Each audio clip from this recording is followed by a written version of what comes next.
रामायण काल की वो कन्याएं जिनको मिला था आजीवन कुंवारी रहने का वरदान, ऐसा मानते हैं वे कुछ भी करती हैं तो भी उनका कौमार्य कभी नहीं टूटेगा।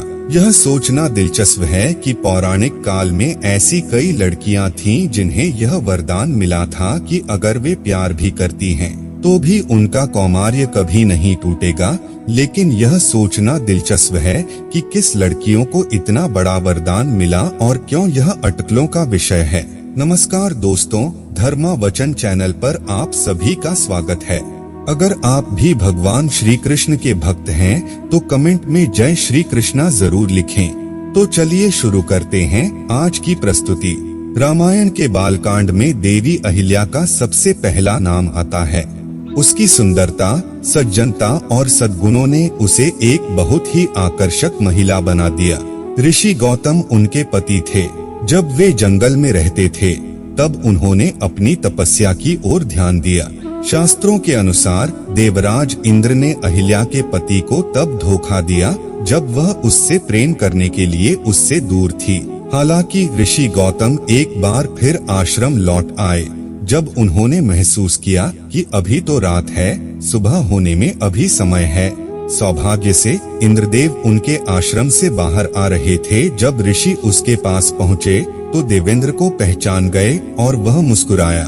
इंद्रदेव और देवी अहिल्या को देवराज इंद्र द्वारा किए गए दुष्कर्म के बारे में जानने के बाद क्रोधित होने के बाद ऋषि ने श्राप दिया था।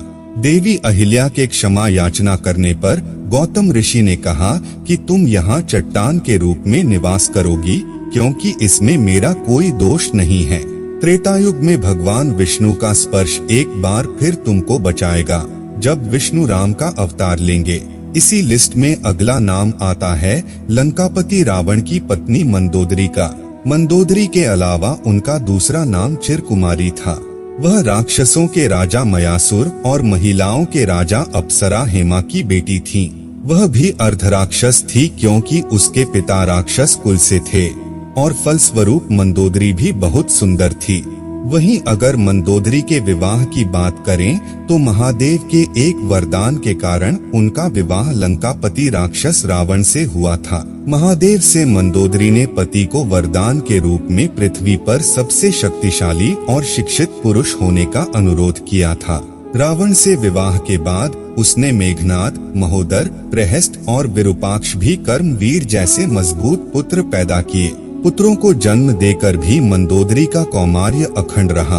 वास्तव में उसके पास अनंत कौमार्य था। इसके साथ ही अगर अगली लड़की की बात करें तो तारा का नाम आता है। तारा को ज्यादातर लोग कम ही जानते हैं। समुद्र मंथन के समय एक अप्सरा निकली। बाली की इच्छा उसे अपनी पत्नी बनाने की थी, साथ ही सुषेण की इच्छा भी उसे अपनी पत्नी बनाने की थी। तारा का पति उसके बाईं ओर खड़ा था और उसके पिता दाईं ओर खड़े थे। तब यह निर्णय लिया गया कि बाईं ओर वाला उसका पति होगा। उसके बाद ही बाली और तारा का विवाह हुआ। बाली के भाई सुग्रीव द्वारा बाली को मारने के बाद उसकी पत्नी तारा को बहुत दुख हुआ।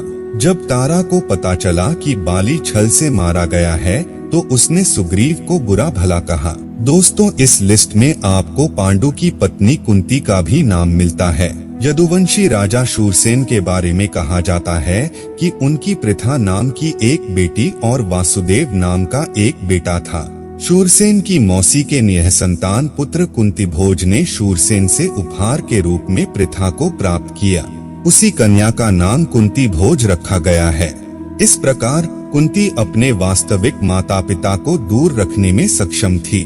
एक समय ऐसा भी आया था जब ऋषि दुर्वासा आए थे। ऋषिवर ने कुंती की सेवा से प्रसन्न होकर कहा, पुत्री, तुम्हारी सहायता से मैं तुम्हें वह मंत्र प्रदान करूंगा जिससे तुम जिस देवता का स्मरण करोगी वह तुम्हारे सामने प्रकट होकर तुम्हारी मनोकामना तुरंत पूरी करेगा। इसके फलस्वरूप कुंती को जो मंत्र दिया गया वह अद्भुत था। कुंती का विवाह हस्तिनापुर के पांडु नामक राजा से हुआ था। कुंती के 4 पुत्र थे, सूर्य पुत्र कर्ण, धर्म पुत्र युधिष्ठिर, पवन पुत्र भीम, इंद्रा पुत्र अर्जुन, नकुल और सहदेव तो माद्री के पुत्र थे। तो दोस्तों, आज के लिए बस इतना ही। उम्मीद करते हैं हमारे द्वारा दी गई जानकारी आपको पसंद आई होगी। तो मित्रों, अगर यह वीडियो आपको पसंद आई हो तो लाइक और शेयर जरूर कीजिएगा। अगर आपने हमारे चैनल को सब्सक्राइब नहीं किया है तो जरूर करिए। और हाँ, वीडियो को अंत तक देखने के लिए आपका बहुत बहुत धन्यवाद।